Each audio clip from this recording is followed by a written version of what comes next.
Exercise 2.1 का question number 11 है, find real numbers x y z such that matrix A is Hermitian matrix. तो यहाँ पर हमें मैट्रिक्स ए गिवन है और हमें ये बताया गया है कि ये एक हर्मिशियन मैट्रिक्स है।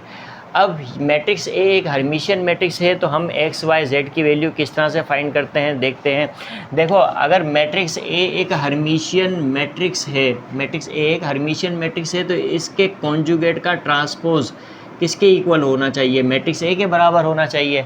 तो हम क्या करेंगे, सबसे पहले इस मैट्रिक्स ए का कॉन्जुगेट करेंगे। इस मैट्रिक्स ए का कॉन्जुगेट क्या है, हम इमेजिनरी पार्ट की साइन चेंज कर देंगे, यानी कि ये 3 एज इट इज़ लिखा, x + 2 आयोटा x - 2 आयोटा हो जाएगा, y iota minus y iota हो जाएगा, 3 - 2 आयोटा 3 + 2 आयोटा हो जाएगा और यहाँ पर 0 आएगा, 1 + z आयोटा 1 - z आयोटा हो जाएगा, y iota minus y iota हो जाएगा। इसी तरह से 1 - x आयोटा 1 + x आयोटा हो जाएगा और ये -1 रहेगा। ओके, तो ये हमने इस मैट्रिक्स ए का कॉन्जुगेट कर लिया। अब इस कॉन्जुगेट का हम क्या करेंगे, ट्रांसपोज करेंगे। इस मैट्रिक्स ए के कॉन्जुगेट का हम ट्रांसपोज करेंगे, यानी इसका ट्रांसपोज करेंगे तो हम क्या करेंगे कि रोज़ को कॉलम में चेंज कर देंगे। पहली रो को पहला कॉलम बना देंगे, 3x - 2 आयोटा और -y आयोटा। इसी तरह से दूसरी रो दूसरा कॉलम बन जाएगा, 3 + 2 आयोटा 0 और 1 - z आयोटा हो जाएगा। इसी तरह से तीसरी रो तीसरा कॉलम बन जाएगा, -y iota 1 + x iota 1 + x iota और -1। तो इस तरह से हमने ए कॉन्जुगेट का ट्रांसपोज मालूम कर लिया। ओके, अब हमें यहाँ पर गिवन है कि ये मैट्रिक्स ए जो है एक हर्मिशियन मैट्रिक्स है, तो ए कॉन्जुगेट का ट्रांसपोज मैट्रिक्स ए के बराबर आना चाहिए, यानी कि गिवन डेट ए कॉन्जुगेट का ट्रांसपोज किसके बराबर होना चाहिए? मैट्रिक्स ए के बराबर होना चाहिए। रिमेनिंग हम जो है यहाँ पर सॉल्व कर लेते हैं। ए कॉन्जुगेट का ट्रांसपोज हमारे पास क्या आया, ये आया 3 + 2 iota 3 + 2 iota -y iota -y iota. इसी तरह से x - 2 iota x - 2 iota 0 1 + x iota. इसी तरह से -y आयोटा और 1 - z आयोटा 1 - z आयोटा और -1। ये तो हमारे पास है ए कॉन्जुगेट का ट्रांसपोज इज़ इक्वल टू। अब मैट्रिक्स ए हमारे पास क्या है, this is matrix A, 3x + 2 iota y iota. इसी तरह से हमारे पास 3 - 2 आयोटा 0 और 1 + z iota, y iota 1 - x iota और -1, इस तरह से। ओके, अब ये देखो दोनों स्क्वायर मैट्रिक्स हैं और ये दोनों क्या हैं, इक्वल हैं। ठीक है, ये हमारे पास मैट्रिक्स ए के कॉन्जुगेट का ट्रांसपोज है और ये मैट्रिक्स ए है, ये दोनों एक दूसरे के इक्वल हैं, क्योंकि हमें ये गिवन था कि ये मैट्रिक्स ए जो है कि ये क्या है, हर्मिशियन मैट्रिक्स है। तो लिहाजा अब ये दोनों मैट्रिक्स इक्वल हैं तो इनके कोरिस्पोंडिंग एलिमेंट्स भी इक्वल होंगे। हम सिर्फ वो कोरिस्पोंडिंग एलिमेंट्स लेंगे जहाँ पर हमें अननोन को मालूम करना पड़ेगा, यानी कि x, y और z। तो यहाँ पर हम देख सकते हैं कि x + 2 आयोटा किसके इक्वल होगा, 3 + 2 आयोटा के। क्यों होगा? क्योंकि ये दोनों एक दूसरे के कोरिस्पोंडिंग एलिमेंट्स हैं। तो हम यहाँ पे लिखेंगे x + 2 आयोटा किसके बराबर है, 3 + 2 आयोटा के। अब देखो ये दोनों क्या है, कॉम्प्लेक्स नंबर हैं। अगर दो कॉम्प्लेक्स नंबर एक दूसरे के इक्वल हों तो रियल पार्ट के इक्वल होगा और इमेजिनरी पार्ट के इक्वल होगा। अब 2 एक इमेजिनरी पार्ट है, यहाँ पर भी 2 इमेजिनरी पार्ट है। 2 = 2 के बराबर होता है, सारी दुनिया को पता है।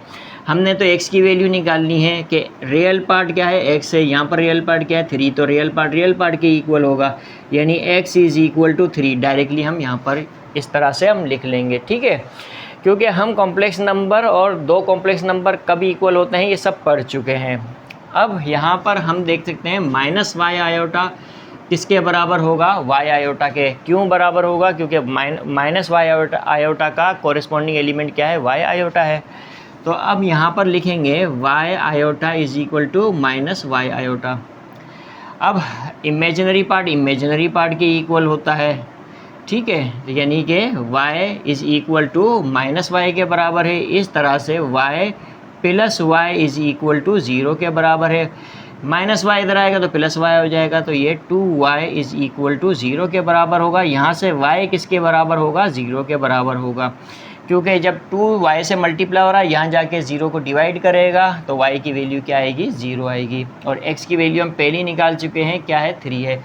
अब हमने z की वैल्यू निकालनी है। अब 1 माइनस जेड आयोटा का कोरिस्पॉन्डिंग एलिमेंट क्या है, 1 माइनस एक्स आयोटा, या 1 प्लस एक्स आयोटा का कोरिस्पॉन्डिंग एलिमेंट क्या है, 1 प्लस जेड आयोटा। तो हम यहाँ पर कुछ भी ले सकते हैं, इसको इसके इक्वल ले लो या इसको इसके इक्वल ले लो। चलो हम इसको इसके इक्वल लेते हैं, यानी कि 1 प्लस जेड आयोटा, जेड की वैल्यू निकालनी है हमने, किसके बराबर है, 1 प्लस एक्स आयोटा के, 1 प्लस एक्स आयोटा के। अब इमेजिनरी पार्ट को हम इमेजिनरी पार्ट के इक्वल करेंगे। क्यों करेंगे, 1 तो 1 के बराबर ही होता है, हमें पता है। रियल पार्ट के बराबर है। यहाँ पर हमने तो z की वैल्यू निकालनी है, तो इमेजिनरी पार्ट को इमेजिनरी पार्ट के इक्वल करेंगे। अब यहाँ पर z किसके बराबर है, x के बराबर है, और x की वैल्यू क्या आई थी, 3, तो लिहाजा z की वैल्यू भी क्या होगी, 3 होगी। तो इस तरह से हमारे पास x बराबर होगा 3 के, y बराबर है 0 के, और z बराबर है 3 के। तो ये जो है कि हमें x, y और z ये तीनों रियल नंबर थे, इनकी वैल्यू निकालनी थी और हमने निकाल ली। क्वेश्चन नंबर 11 का 2 है, मैट्रिक्स B हमें गिवन है और ये एक हर्मिशियन मैट्रिक्स है, और x, y और z की वैल्यू हमें फाइंड करनी है। तो बहुत आसान है, ये 2/2 का एक हर्मिशियन मैट्रिक्स है। सबसे पहले तो हम क्या करेंगे, इस मैट्रिक्स B का कॉन्जुगेट फाइंड करेंगे। सॉल्यूशन लिखा, तो सबसे पहले तो मैट्रिक्स B का कॉन्जुगेट क्या होगा, आप इमेजिनरी पार्ट की साइन चेंज कर दें। 1 प्लस एक्स आयोटा है तो 1 माइनस एक्स आयोटा लिखेंगे। y प्लस 2 आयोटा है, y माइनस 2 आयोटा हो जाएगा। 3 plus Z iota, 3 minus Z iota हो जाएगा, और ये 2 हो जाएगा इस तरह से। ओके, अब हम क्या करेंगे, इस B कॉन्जुगेट का, यानी इस मैट्रिक्स B के कॉन्जुगेट का ट्रांसपोज कर देंगे। तो ट्रांसपोज क्या आएगा, अब जो है कि रो को कॉलम में हम क्या कर देंगे, चेंज कर देंगे। ये पहली रो पहला कॉलम बन जाएगी 1 minus x iota, y minus 2 iota. इसी तरह से 3 माइनस जेड आयोटा, दूसरी रो दूसरा कॉलम बन जाएगी, और ये क्या हो जाएगा, 2 हो जाएगा। तो पहली रो पहला कॉलम बन गई और दूसरी रो दूसरा कॉलम बन गई। अब हम जानते हैं बहुत अच्छी तरह से गिवन डेट क्या गिवन है, कि ये जो मैट्रिक्स है वो क्या है, हर्मिशियन मैट्रिक्स है, यानी कि B कॉन्जुगेट का जो ट्रांसपोज है वो किसके बराबर होगा, मैट्रिक्स B के बराबर होगा। तो अब हम देख सकते हैं कि B कॉन्जुगेट का ट्रांसपोज हमारे पास ये आया, तो रिमेनिंग पार्ट हम यहाँ सॉल्व कर लेते हैं। यानी कि 1 माइनस एक्स आयोटा और 3 minus Z iota, y minus 2 iota. इसी तरह से हमारे पास 2 है, तो ये हमारे पास क्या आया था, ये हमारे पास आया था B कॉन्जुगेट का ट्रांसपोज, जो हमने यहाँ पे लिखा।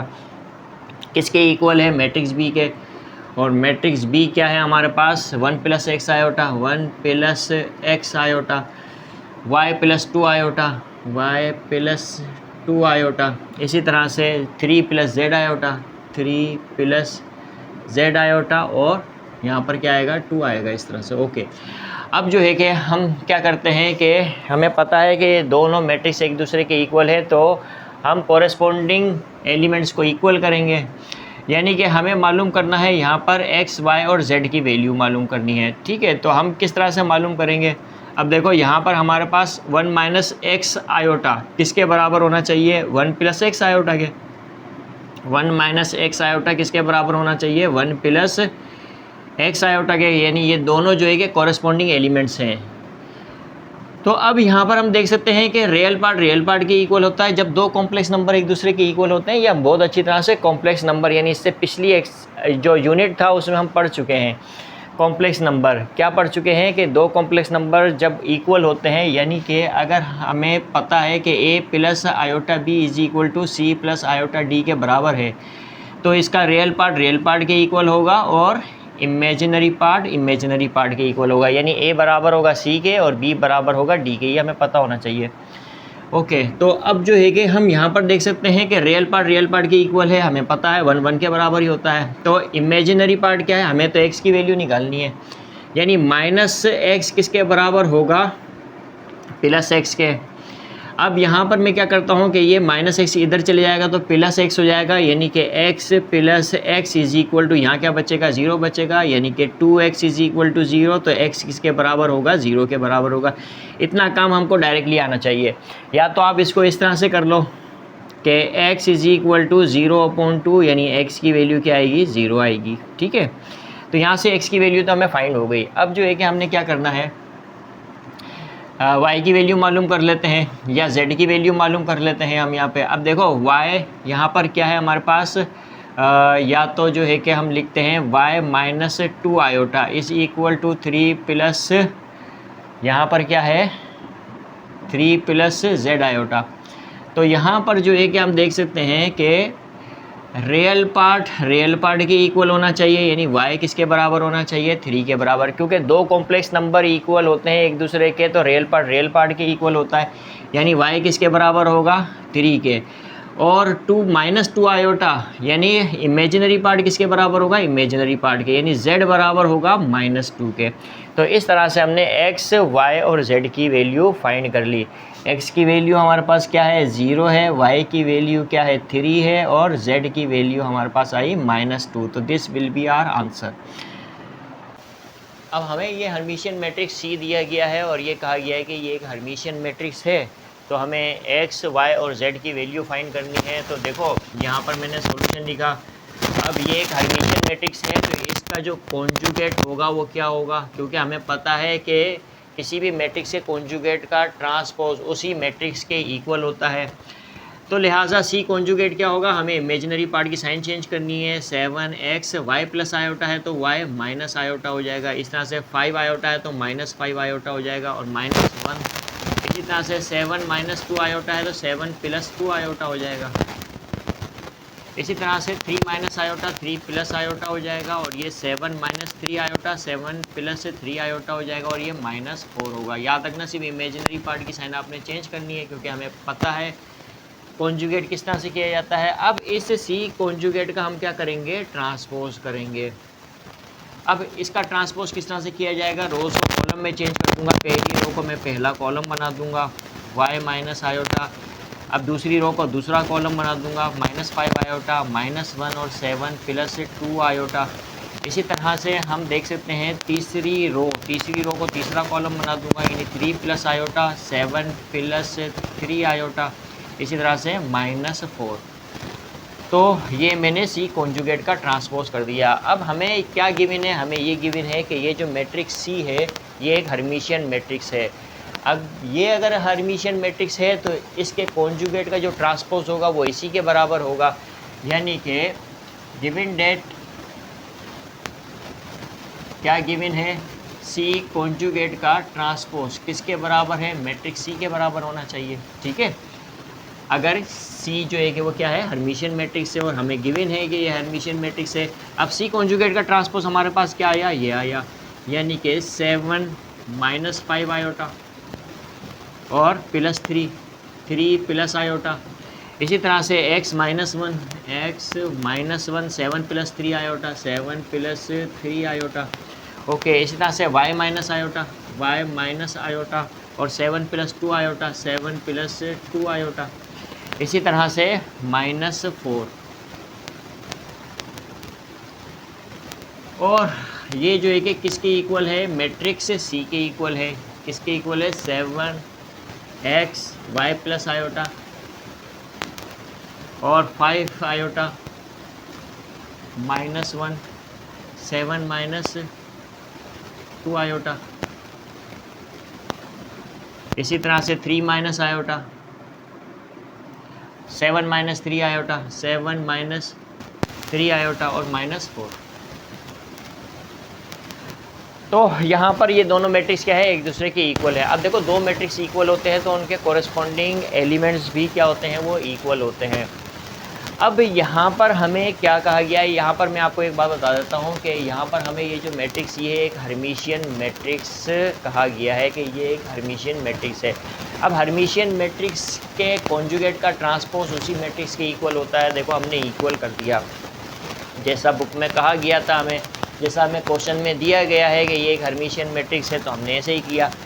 लेकिन यहाँ पर हम देखते हैं, देखो हमें यहाँ पर मुझे 3 मिस्टेक्स तो नज़र आ रही हैं, बाकी आप देख सकते हो। तो देखो इस क्वेश्चन में, यानी इस मैट्रिक्स में जिसको हर्मिशियन मैट्रिक्स कहा जा रहा है, इसमें 3 गलतियाँ हैं। वो क्या है कि हम देखते हैं कि ये दोनों मैट्रिक्स इक्वल होने चाहिए, क्योंकि ये जो मैट्रिक्स है वो क्या है, हर्मिशियन मैट्रिक्स है। तो अब कॉरेस्पॉन्डिंग एलिमेंट को मैं इक्वल करता हूँ, तो -5 आयोटा का कॉरेस्पॉन्डिंग एलिमेंट क्या है, x है। तो x किसके इक्वल होना चाहिए, -5 आयोटा के, ठीक है। इसी तरह से x का कॉरेस्पॉन्डिंग एलिमेंट क्या है, 5 आयोटा, क्या होगा 5 आयोटा। तो x की कीमत यहाँ पर क्या आ रही है, 5 आयोटा। ये तो कॉन्ट्राडिक्शन हो गया, x की वैल्यू -5 आयोटा और x का कॉरेस्पॉन्डिंग एलिमेंट 5 आयोटा है, तो ये भी इक्वल है। यानी एक ही क्वेश्चन में x की वैल्यू -5 आयोटा और +5 आयोटा, तो ये हो गया, इसको हम क्या कहते हैं, कॉन्ट्राडिक्शन। तो ये बात तो हो जाएगी गलत यहाँ पर। दूसरी गलती क्या है यहाँ पर कि हमें क्वेश्चन में क्या दिया गया है कि find real numbers x, y, z। तो x, y, z क्या है, यहाँ पर रियल नंबर्स हैं, यानी इस हर्मिशियन मैट्रिक्स में x, y, z क्या है, रियल नंबर्स हैं, जबकि x भी रियल नंबर होगा। अब x की वैल्यू कॉम्प्लेक्स आ रही है, x की वैल्यू क्या आ रही है, कॉम्प्लेक्स आ रही है। तो ये जो है कि तीसरी बड़ी गलती है। एक तो ये कि x की वैल्यू -5 आयोटा है और x की वैल्यू 5 आयोटा है, तो ये भी गलत है। दूसरी चीज़ ये कि x एक रियल नंबर है, तो ये तो कॉम्प्लेक्स वैल्यू आ रही है x की, तो ये बात भी गलत है। तीसरी बात ये कि यहाँ पर बुक में हमारे पास जो आंसर की है, बुक में जो आंसर की है उसमें z की वैल्यू भी हमें गिवन है, जबकि यहाँ पर पूरे हर्मिशियन मैट्रिक्स में आपको z तो नज़र ही नहीं आ रहा। तो z की वैल्यू किस तरह से हम फाइंड करेंगे, तो यहाँ पर z नहीं है।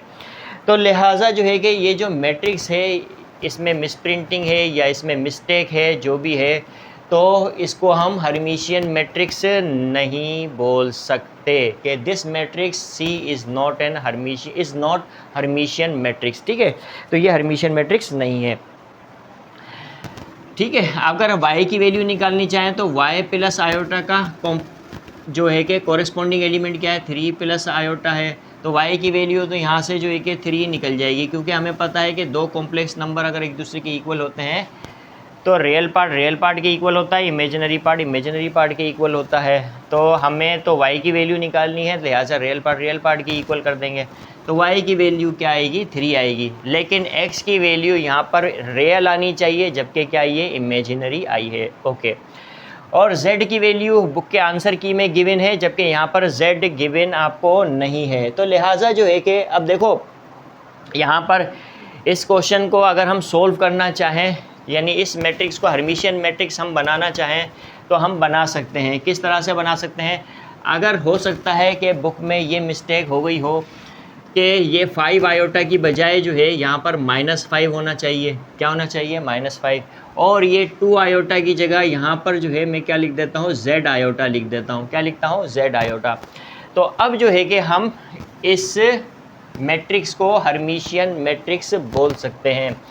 किस तरह से कि यहाँ पर आपके पास जो x, y, z की वैल्यू आएगी वो क्या आएगी, रियल आएगी। अब देखो यहाँ पर इसका मैं कॉन्जुगेट करता हूँ। अब इसका कॉन्जुगेट करोगे तो आपके पास यहाँ पर ये क्या है, -5 ही रहेगा। इसी तरह से 7 - z आयोटा 7 + z आयोटा होगा, ओके। इसी तरह से यहाँ पर ये हो गया, और ये 7 - 3 आयोटा 7 + 3 आयोटा हो जाएगा, -4 हो जाएगा। अब इसका जो है कि मैं कॉन्जुगेट करता हूँ, कॉन्जुगेट किया तो मेरे पास जो है कि 7x y - आयोटा हो गया, -5 रहेगा यहाँ पर, -5 आयोटा की जगह, ठीक है। -1 और 7 + z आयोटा है, तो 7 + z आयोटा लिखूँगा मैं यहाँ पर। तो देखो अगर ये आप करना चाहो तो कर लो, वरना ये क्वेश्चन जो है कि जो जिस सूरत में लिखा हुआ था उस सूरत में तो ये हर्मिशियन मैट्रिक्स नहीं था। तो ये मैं खुद करेक्ट करके आपको करवा रहा हूँ, यानी अब इसको मैंने हर्मिशियन मैट्रिक्स बना दिया। जब 5 आयोटा की जगह मैंने -5 लिखा और यहाँ पर 2 आयोटा की जगह मैंने क्या लिखा, z आयोटा लिखा, ठीक है। अब जो है कि ये मैट्रिक्स क्या है, एक हर्मिशियन मैट्रिक्स हो जाएगा। तो लिहाजा जो है कि अब हम क्या कर सकते हैं यहाँ पर, ये आप इसका स्क्रीनशॉट लेना चाहो तो ले लो, फिर उसके बाद जो है आप, मैंने इसको इस तरह से लिखवा दिया है और आप इसको सोल्व करना चाहो तो इस तरह से सोल्व कर सकते हो। अब जो है कि क्या लिखेंगे, गिवन डेट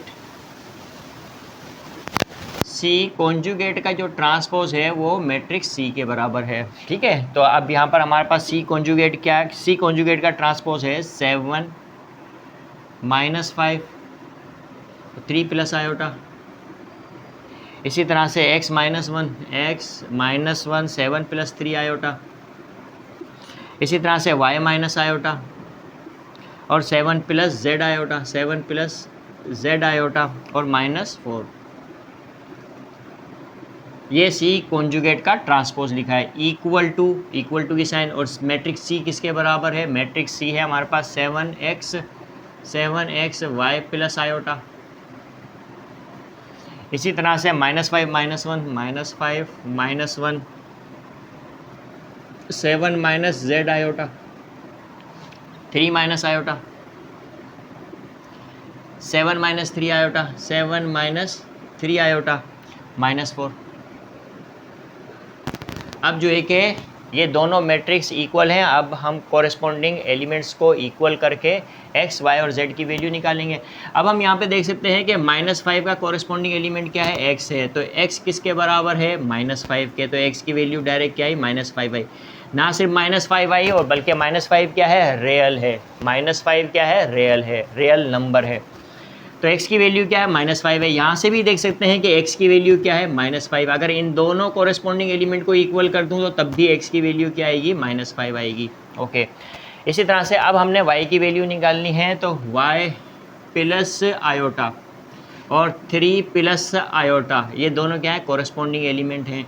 यानी y प्लस आयोटा किसके इक्वल है, 3 प्लस आयोटा के। अब ये दोनों कॉम्प्लेक्स नंबर एक दूसरे के इक्वल है और हमें पता है कि जब भी दो कॉम्प्लेक्स नंबर एक दूसरे के इक्वल होते हैं तो रियल पार्ट के इक्वल होता है और इमेजिनरी पार्ट के इक्वल होता है।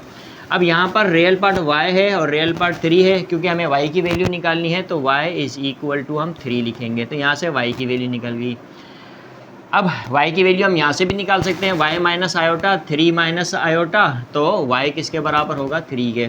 ठीक है, इसी तरह से z की वैल्यू निकालनी है हमें। अब यहाँ पर हम देख सकते हैं कि 7 प्लस 3 आयोटा का कोरेस्पॉन्डिंग एलिमेंट क्या है, 7 माइनस z आयोटा है। या आप 7 प्लस z आयोटा को 7 माइनस 3 आयोटा के इक्वल कर दो, तो ये दोनों भी एक दूसरे के इक्वल होंगे क्योंकि दोनों कोरेस्पॉन्डिंग एलिमेंट हैं। तो यहाँ से भी आप z की वैल्यू निकाल सकते हो और यहाँ से भी z की वैल्यू निकाल सकते हो, जहाँ से आपको आसानी हो। तो ये 7 minus z iota, 7 minus z iota किसके इक्वल है, 7 प्लस 3 आयोटा के। आपको किसकी वैल्यू निकालनी है, z की वैल्यू निकालनी है। अब अगर इसकी जगह आप ये इस्तेमाल कर लो, ठीक है, 7 plus z iota is equal to 7 minus 3 iota, ऐसे भी कर लो तो तब भी वैल्यू आ जाएगी। इसमें जो है कि माइनस की साइन ट्रांसफ़र करनी पड़ेगी अपन को, लेकिन यहाँ पर जो है कि माइनस की साइन ट्रांसफ़र करने की ज़रूरत नहीं पड़ेगी। अब देखो रियल पार्ट के इक्वल है तो 7 7 के इक्वल होता है, सबको पता है। अब इमेजिनरी पार्ट के इक्वल कर दो, यानी कि z इज़ इक्वल टू -3। तो इस तरह से हमारे पास x की वैल्यू -5 आ जाएगी, y की वैल्यू हमने निकाली 3 है और z की वैल्यू जो है -3 है। तो x, y, z क्या है, तीनों रियल नंबर हैं यहाँ पर और तीनों की जो वैल्यूज़ आई हैं वो रियल वैल्यूज़ आई हैं। तो अब यहाँ पर कहने का मकसद ये है कि इस तरह से मैंने ये मैट्रिक्स बना दिया है। अब ये क्या है, हर्मिशियन मैट्रिक्स है। अब आप चाहे यहाँ पर -z आयोटा और यहाँ पे -3 आयोटा की जगह 2 आयोटा लिख दो, तब भी रिज़ल्ट जो है कि आपके पास z की वैल्यू 2 आ जाएगी। ठीक है, z की वैल्यू क्या आ जाएगी, -2 आ जाएगी। तो लिहाजा जो है कि आप इस फॉर्म में अगर मैट्रिक्स लिखोगे तो ये एक हर्मिशियन मैट्रिक्स होगा।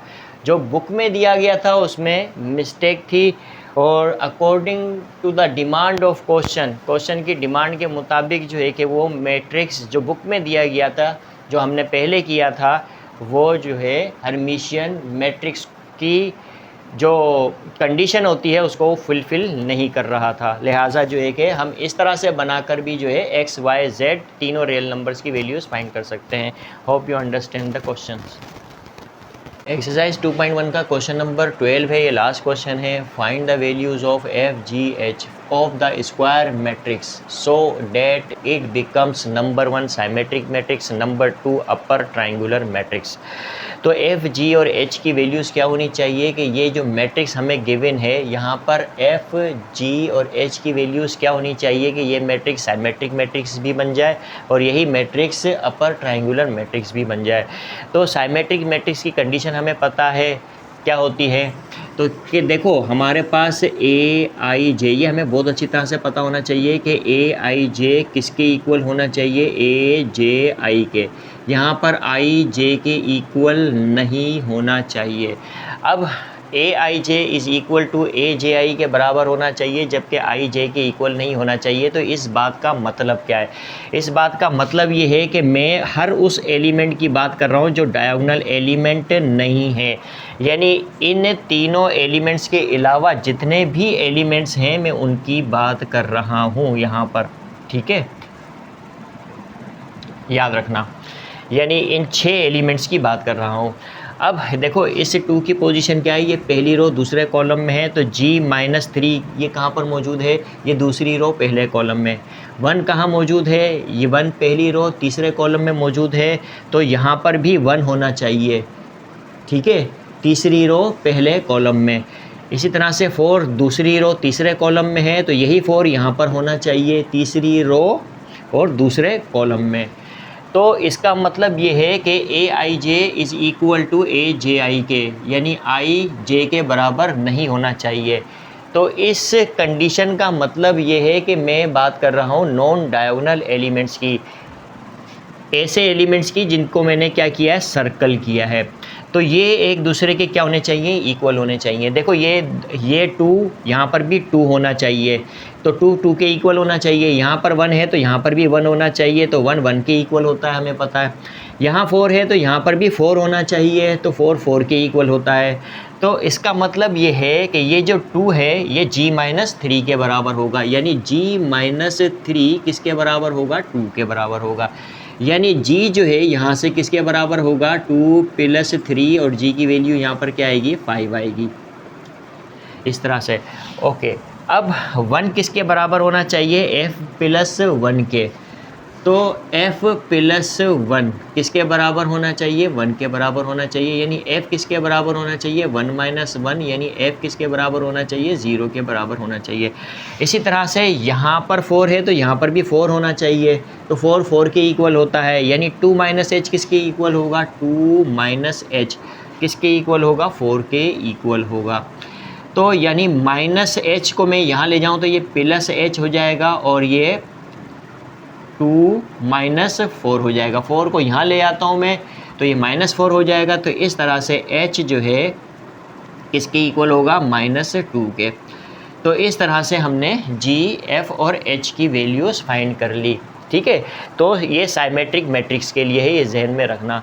Okay, for upper triangular matrix, upper triangular matrix में जो एलिमेंट है बिलो द डायगोनल एलिमेंट्स होंगे, यानी डायगोनल एलिमेंट्स, ये डायगोनल एलिमेंट्स है, इससे नीचे जितने भी एलिमेंट्स होंगे वो सब किसके इक्वल होंगे, 0 के इक्वल होंगे।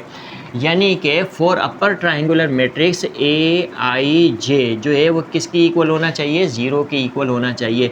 यानी यहाँ पर i ग्रेटर देन j होना चाहिए, क्या होना चाहिए, i ग्रेटर देन j। देखो ये किस पोजीशन, ये g-3, 2 - h एंड f + 1 ये कहाँ पर मौजूद है, इस डायगोनल के नीचे वाले एलिमेंट्स हैं।